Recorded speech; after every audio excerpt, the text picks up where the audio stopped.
बिस्मिल्लाहिर्रहमानिर्रहीम, अस्सलाम वालेकुम। वफाकी दारुल हुकूमत शहर इक़्तिदार इस्लामाबाद से मैं हूँ ईसा नकवी। हुकूमत जो है उसको जो नंबर दरकार हैं 211 उनके पास नंबर था। उसके बाद समीना खालिद घुरकी का फ़ैसला जो है जो उनकी सीट है वो प्लस होती है, और फिर जो मखदूम साहब हैं साउथ पंजाब से उनकी सीट ऐड होती है। 2 नंबर्स और आ जाते हैं, तो टेक्निकली हुकूमत के पास 213 नंबर मौजूद है कौमी असम्बली में, और 8 मौलाना फजलुर रहमान के लोग हैं, जिसका मतलब यह है कि 221 3 वोट दरकार थे हुकूमत वक्त को कौमी असम्बली में 2/3 अक्सरियत पूरा करने के लिए। और ये 3 नंबर मैनेज करना इस फैसले के बाद कोई मुश्किल बात नहीं है, अचंभे की बात नहीं होगी।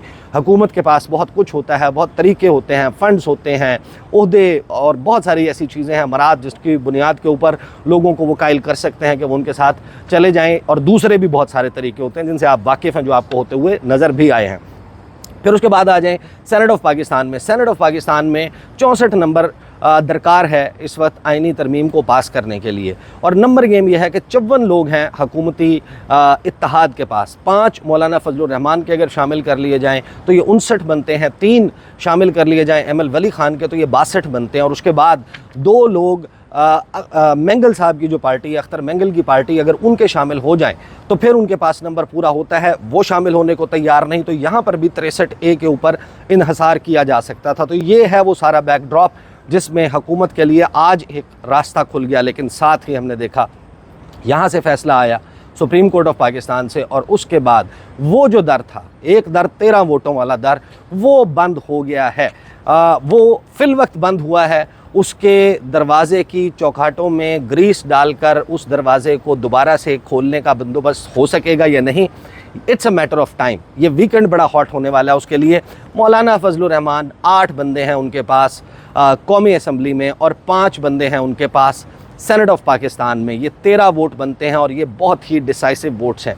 हुकूमत का एफ़र्ट कम हो जाता है, लेकिन हुकूमत ये कहती है कि विद और विदाउट मौलाना, मौलाना साथ दें, मौलाना साथ ना दें, हम अपना नंबर पूरा कर लेंगे। जिसका मतलब यह है कि तमाम का तमाम तकिया जो है, इन्हसार जो है, वो 63A की तशरीह के बाद पाकिस्तान तहरीक इंसाफ के वोटर्स पर करना पड़ेगा। मौलाना फजलुर रहमान ने इसके ऊपर जो गुफ्तगू किया वो मैं आपको बता देता हूँ। उन्होंने कहा कि जल्दबाजी कबूल नहीं करेंगे। 9 महीने में हमने एक तरमीम, अभी थोड़ी देर पहले G6 में उन्होंने प्रेस कॉन्फ्रेंस की है, उन्होंने कहा 9 महीने में लगाकर अर्क-रेज़ी करके, रातों को जाग कर, मशावरत करके, कानूनी टीम को बिठाकर, आइन समझने वालों को बिठाकर, उनके साथ बातचीत करके एक तरमीम तैयार की। और ये चाहते हैं कि 24 घंटे में तरमीम पर हमसे वोट ले लें। किसी सूरत हुकूमत के साथ प्लस नहीं होंगे। मौलाना फजलुर रहमान ने तो बड़ा वाज़ेह कर दिया। उन्होंने कहा they are not going to add into government's votes. वो प्लस नहीं होने जा रहे हुकूमत के साथ।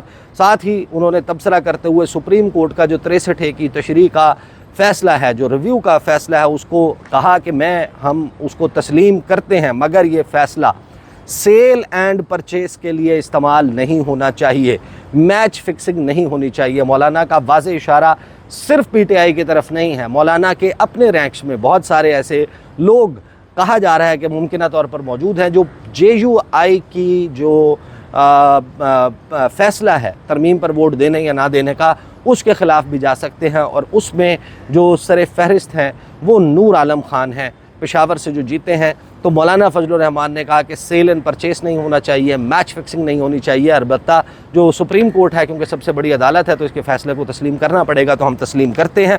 फिर PTI का जो एहतजाज है 4 अक्टूबर का, उसके हवाले से मौलाना फजलुर रहमान ने कहा कि बैरून मुल्क से मेहमान पाकिस्तान में आ रहे हैं, इस दौरान एहतजाज से गुरेज़ करना चाहिए।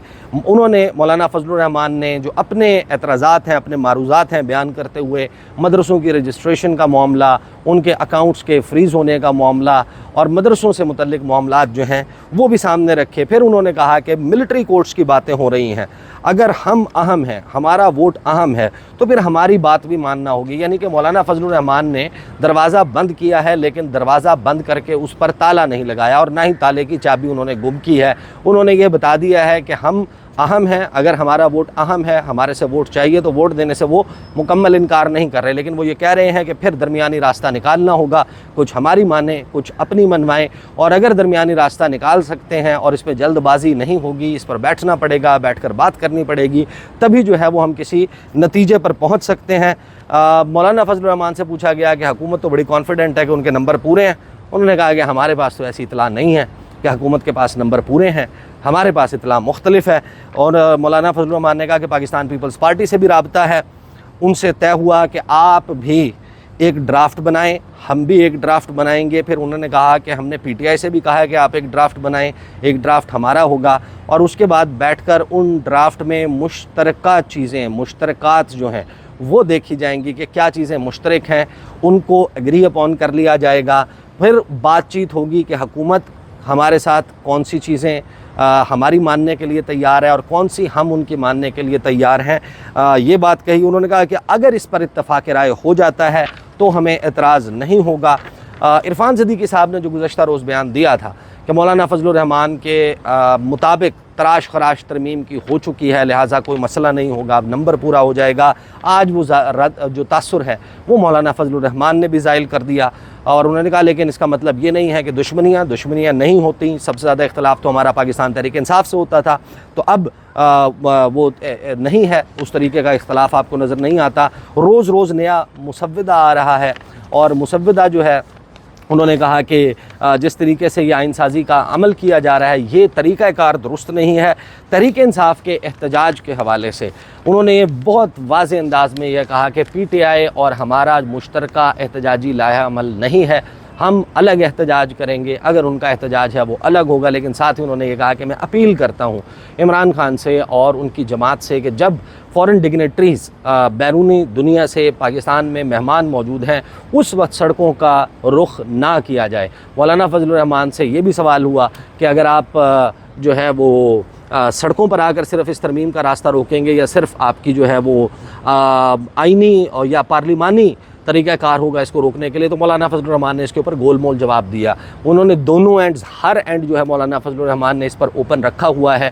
साथ ही मौलाना फजलुर रहमान से सुप्रीम कोर्ट ऑफ पाकिस्तान का ये जो फ़ैसला है 5 रुकनी बेंच ने दिया है, तो उनसे पूछा गया कि क्या ये बेहतर ना होता कि सुप्रीम कोर्ट ऑफ पाकिस्तान का फुल कोर्ट जो है वो बैठकर इस इंतहाई अहम मामले को निपटाता, इसको तय करता। उस पर मौलाना फजलुर रहमान ने कहा कि ये तजवीज़ आपको मुझे पहले देनी चाहिए थी। तो गोया मौलाना फजलुर रहमान इस वक्त किसी को भी नाराज़ नहीं कर रहे, ना वो पाकिस्तान तहरीक इंसाफ को नाराज़ कर रहे हैं, ना वो अदालत को नाराज़ कर रहे हैं, ना वो हुकूमत को नाराज़ कर रहे हैं, ना वो पाकिस्तान के आवाम को नाराज़ कर रहे हैं। लेकिन ये वक्त आ चुका है, अब मौलाना का पाँव हर कश्ती में मौजूद है, इदारों की कश्ती में है, हुकूमत की कश्ती में है, अपोजिशन की कश्ती में है, आवाम की कश्ती में है, और अपनी उनकी ख़ुद की भी एक कश्ती है। इतनी जगहों पर पाँव रख कर ये वो वक्त आ गया है जहाँ पर दरिया जो है वो दो शाखों में बट रहा है, और 2 शाखों में बटता हुआ दरिया, उसमें कुछ कश्तियाँ जो हैं वो एक रुख तरफ की जानिब जाएंगी, कुछ कश्तियाँ जो हैं वो दूसरे रुख की जानिब जाएंगी। तो जो शख्स जिसके पाँव हर कश्ती में होंगे वो जो है सरवाइव नहीं कर सकता। अब उसको ये चूज़ करना है कि वो दाएं जानिब जाने वाली कश्तियों का मुसाफिर बनेगा या बाएं जानिब जाने वाली कश्तियों का मुसाफिर बनेगा। I think that time has come, और बड़े डिसाइसिव मोमेंट्स स्टार्ट हो चुके हैं। इसके हवाले से मज़ीद क्या चीज़ें चल रही हैं शहर इक़्तिदार में, इस पर गुफ्तगू का सिलसिला जारी रहेगा। अब तक के लिए इतना ही, इजाज़त दीजिए, अल्लाह हाफ़िज़।